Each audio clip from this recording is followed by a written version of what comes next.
பெரிய ஒரு முக்கியமான விஷயம். லட்சக்கணக்கில் பொதுமக்கள் பார்க்க மெரினா பீச்சுக்கு வராங்க.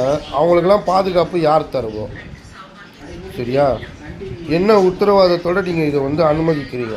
இப்போ ஒரு விமானம் அன்றைக்கி நான் ஒன்று பார்த்தேன், 2 வெள்ளிக்கிழமை என்னமோ, நேராக போகிற விமானம் இப்படி போகுது அப்படி போகுது.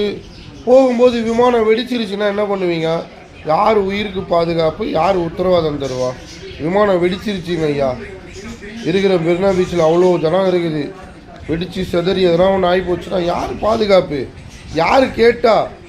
92வது வருஷமா விமான இதில் இராணுவத்தில் பணிபுரிகிற எல்லாருக்குமே நல்ல ஒரு வாய்க்கு ருசியாக பிரியாணி போடுங்க.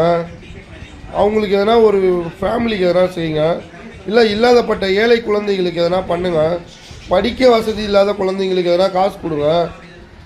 மருத்துவத்தை இலவசமாக தாங்க, கல்வியை இலவசமாக தாங்க.